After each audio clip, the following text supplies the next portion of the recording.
Hola mundo, en este video veremos un tema que me han pedido mucho por comentarios y es el de cómo integrar base de datos a Python.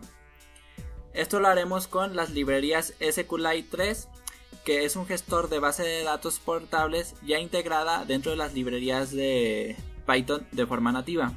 También ocuparemos crear una carpeta y dentro de nuestra carpeta pues nuestro archivo principal, que se llamará en este caso pracdb.py.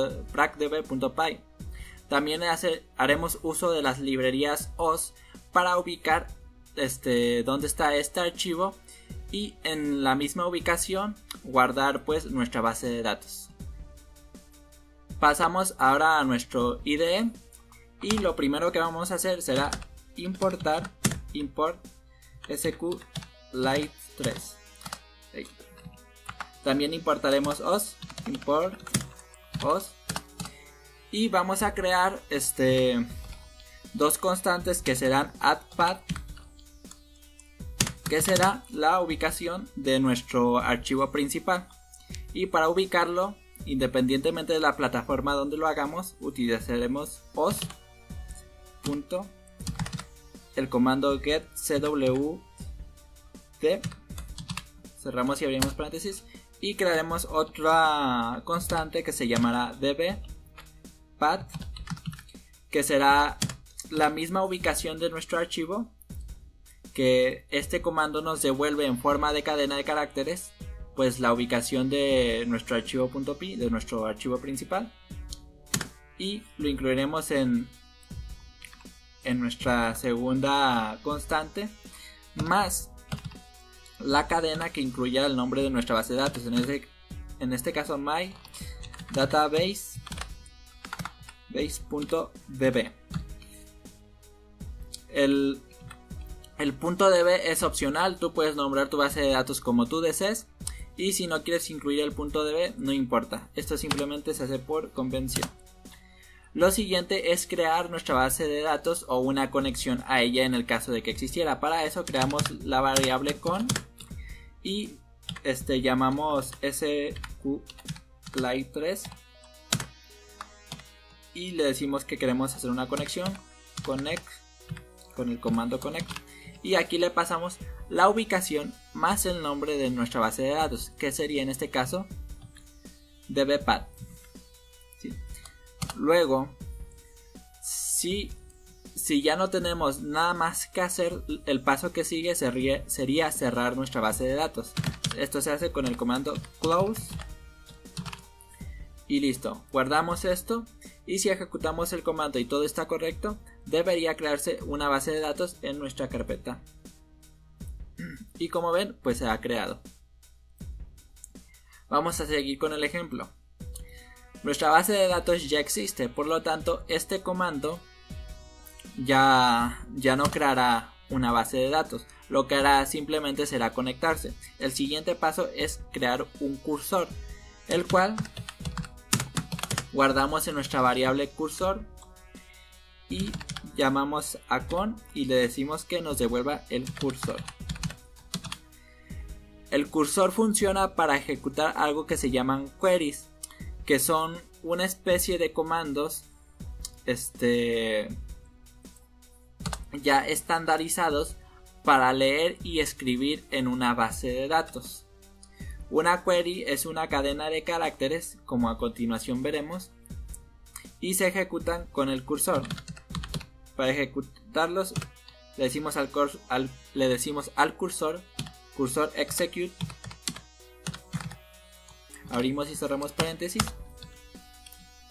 Aquí voy a poner una tabulación y también vamos a crear una cadena de caracteres con triples comillas para tener libertad de escribir como nosotros deseemos. Vamos a decirle que queremos crear una tabla. Para eso le decimos create table y supongamos que va a ser una tabla de pacientes. Con esto ya le decimos que queremos crear una tabla de pacientes. Y lo segundo sería decirle qué tipos de datos y qué datos quiero que contenga cada paciente. En este caso, cada paciente quiero que tenga un ID único, que ese ID sea un número entero, y que este ID, pues al ser único, va a ser nuestra clave principal. Por lo tanto, primary key. Decimos que este dato, que se llama ID, va a ser un entero y va a ser nuestra clave principal. Y no puede ser nulo. Not null. ¿Qué significa esto? Que si cuando nosotros ingresemos un nuevo paciente no le ponemos el ID, nuestra base de datos va a rechazar ese query y no lo va a ejecutar, porque hace falta incluir el dato ID.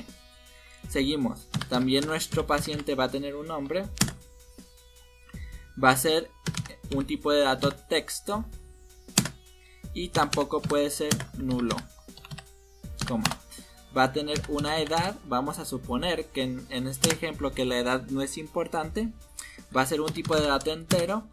Y como no es importante, pues no importa si está nulo el dato. Y seguimos. Vamos a poner si está enfermo. En base de datos no existe los datos booleanos, por lo que utilizaremos un tipo de dato bit que nos acepta un número muy pequeño. En este caso vamos a poner 0 o 1, y también vamos a exigir que no sea nulo. Aquí quitamos esta coma de aquí, y por simplemente ordenar más el código voy a espaciar más esto para que los tipos de datos queden alineados. Esto no es obligatorio, pero sí es importante para mantener un orden en nuestro código. De esta forma se puede leer mejor el query.